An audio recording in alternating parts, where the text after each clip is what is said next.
Assalamualaikum warahmatullahi wabarakatuh. Salam sehat, salam olahraga. Apa kabar teman-teman pecinta bola di luar sana? Saya doakan sehat selalu, dilancarkan rezekinya. Seperti biasa, channel saya akan membahas terkait informasi seputar sepak bola, baik sepak bola dalam negeri maupun sepak bola luar negeri. Pada kesempatan kali ini, konten kali ini saya akan membahas terkait persiapan timnas Indonesia yang resmi memanggil 32 pemain yang akan berhadapan dengan Cina dan Jepang pada babak lanjutan kualifikasi Piala Dunia 2026. Saya lansir dari halaman resmi PSSI. Ada beberapa pemain yang menarik, mengejutkan, dipanggil ke timnas Indonesia, berhasil comeback setelah sekian lama tidak membela timnas Indonesia. Dan juga ada beberapa pemain yang mengejutkan ini tidak dipanggil ke timnas Indonesia, padahal pemain tersebut adalah pemain andalan baik di era Sintayong maupun di era Patrick Kluivert. Laga Indonesia berhadapan dengan Cina dan Jepang akan berlangsung pada tanggal 5 Juni mendatang, berhadapan dengan Cina, dan 10 Juni berhadapan dengan Jepang. Dua laga yang sangat menentukan masa depan timnas Indonesia lolos atau tidak ke putaran Piala Dunia 2026. Nah, kita bahas terlebih dahulu dari posisi kiper. Posisi kiper ini Patrick Kluivert memanggil 5 pemain yang bermain di posisi kiper. Yang pertama ada Martin Paes, kita tahu bermain di MLS Soccer ya bersama FC Dallas, yang menjadi pemain andalan timnas Indonesia. Akan tetapi Martin Paes ini tidak akan bermain karena akumulasi kartu kuning saat berhadapan dengan Cina. Dia akan absen. Mungkin dia dimainkan saat berhadapan dengan Jepang. Kemudian juga ada Emil Audero yang mempunyai kans besar akan menggantikan posisi dari Martin Paes saat Indonesia berhadapan dengan Cina. Dan kayaknya Emil Audero ini akan datang lebih cepat ke timnas Indonesia karena kita tahu timnya Palermo tidak lolos ke Serie A ya, karena kalah ya pada babak playoff yang akan menentukan Palermo lolos atau tidak ke Serie A. Kemudian di posisi ketiga ada Reza Arya, pemain dari PSM Makassar yang juga sudah sangat lama tidak dipanggil ke timnas Indonesia. Permainannya bersama PSM Makassar ini musim ini cukup gemilang karena pemain yang satu ini memang pemain muda yang punya bakat, pemain yang bagus. Dan juga ada Hernando Ari, kita tahu ini adalah pemain andalan sebelum adanya Martin Paes dan Emil Audero di timnas Indonesia. Pemain muda, pemain Persebaya yang membela Indonesia dari kelompok umur, dari timnas U19, timnas U23. Emil Audero ini adalah Hernando Ari ini adalah pemain yang sangat diandalkan bersama timnas Indonesia. Dan yang posisi terakhir, posisi kelima ini adalah pemain andalan Sintayong di awal-awal Sintayong melatih timnas Indonesia. Ada Nadio Argawinata, pemain Borneo FC yang sudah kalau nggak salah 24 kali mempunyai caps bersama timnas Indonesia. Terakhir bermain bersama timnas tahun 2023. Di posisi bek tengah ini ada yang cukup menarik. Elkan Bagot ternyata hanya liburan ke Bali, padahal beberapa media mengabarkan timnas Indonesia di Elkan Bagot ini akan comeback bersama timnas Indonesia. Tapi dalam list nama yang dipanggil Patrick Kluivert dari ke-32 itu tidak ada. Ada Jack Itses sang kapten, Rizky Ridho, kemudian Justin Hapner, Jordi Amat, dan Mesh Hilgers.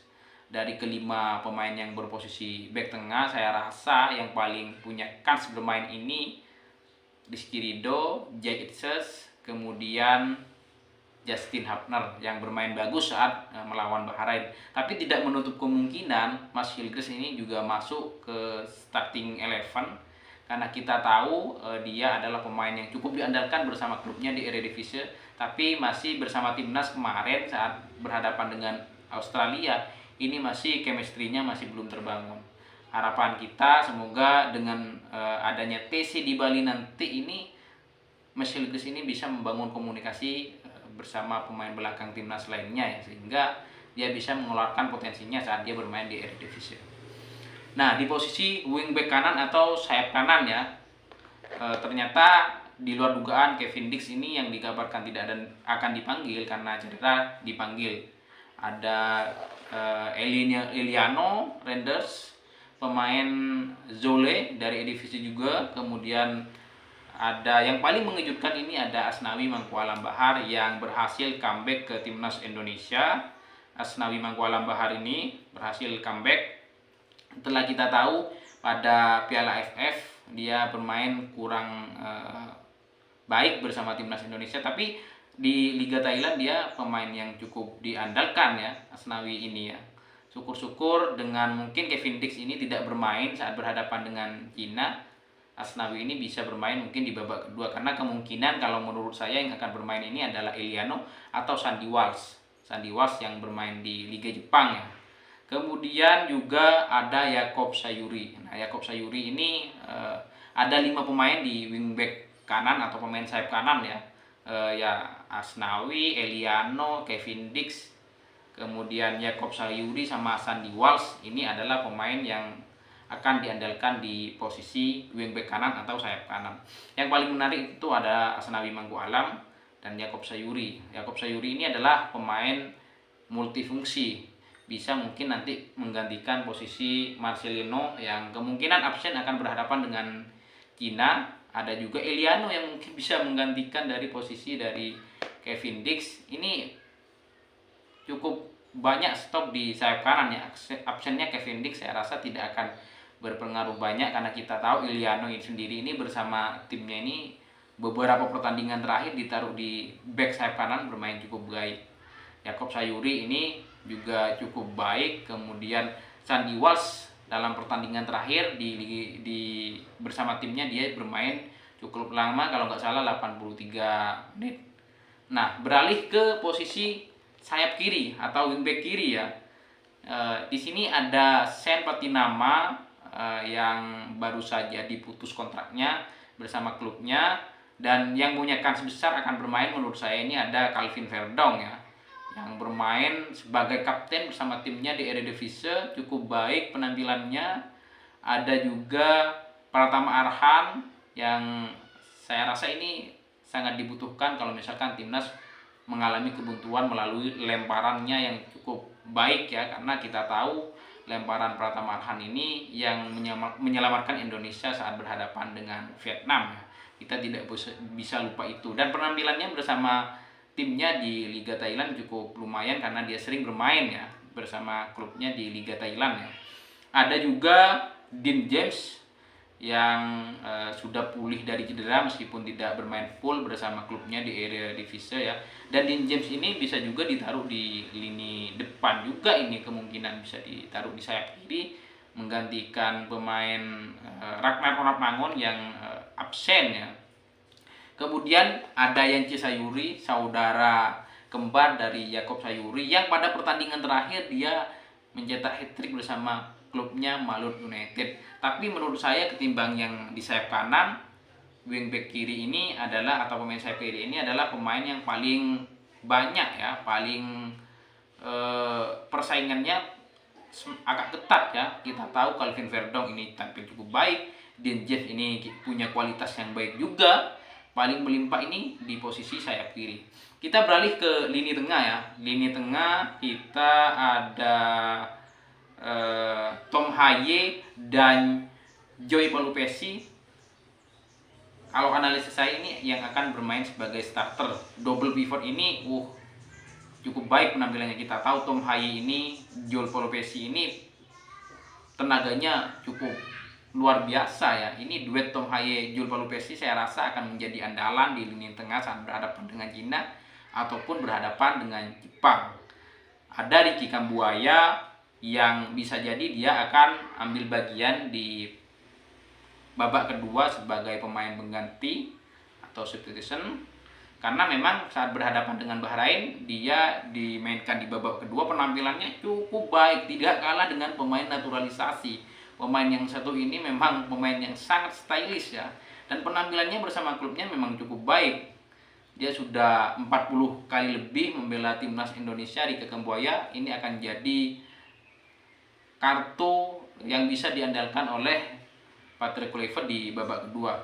Kemudian ada Nathan Joe, ada Marcelino dan Ivan Jenner. Kalau Marcelino ini pada pertandingan berhadapan dengan Cina akan absen karena akumulasi kartu kuning ini yang cukup dirugikan, karena duetnya bersama striker Olen Romeni ini sudah cukup padu ya saat berhadapan dengan Bahrain kemarin.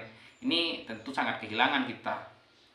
Kalau Nathan Joe sendiri ini sangat jarang bermain ya bersama timnya.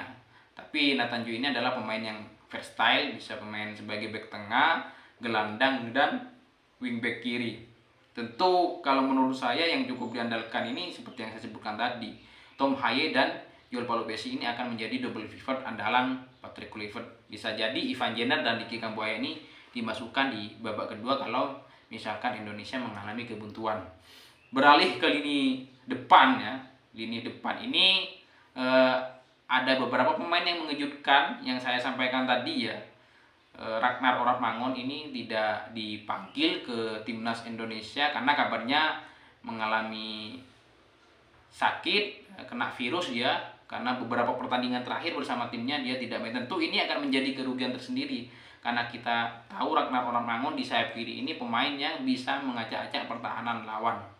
Tapi ada pemain yang mengejutkan yang setelah sekian lama tidak dipanggil ke timnas akhirnya comeback. Stefano Lillipali yang kemungkinan besar akan mengisi kekosongan yang ditinggalkan Ragnar Oratmangun. Jadi di lini depan ada Stefano Lillipali, kemudian ada Ramadan Sananta, kita tahu pemain muda potensial, dan Septian Bagaskara yang striker nomor 9 yang sangat produktif bersama timnya Dewa United, bermain sangat baik. Duetnya bersama Egy Maulana Fikri, bersama Ricky Kambuaya sudah membuktikan kualitasnya bersama Dewa United si Septian Bagaskara. Dan juga ada Egy Maulana Fikri, pemain lokal tersebut yang kemungkinan besar mengisi kekosongan yang ditinggalkan oleh Marcelino Ferdinand di gelandang sayap kanan. Kita tahu permainan dari Egy Maulana Fikri ini semakin matang ya. Penampilannya di Liga 1 kita tahu menjadi pemain lokal tersebut di Liga 1, BRI Liga 1 bersama Yakob Sayuri. Akan tapi Egy Maulana Fikri lebih produktif dengan 12 gol dan 7 asisnya.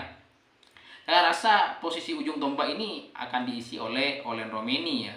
Ada 6 pemain ya, Stefano Lillipali, kemudian Olen Romeni, Rafael Strijk ini juga yang kemungkinan akan diandalkan menggantikan Ragnar Oratmangun ini. Kalau enggak Yakob Sayuri, bisa saja Stefano Lillipali ataupun Rafael Strijk, karena kita tahu Rafael Strijk ini bisa membuka ruang ya, bisa diduetkan bersama Olen Romeni sebagai ujung tombak ya.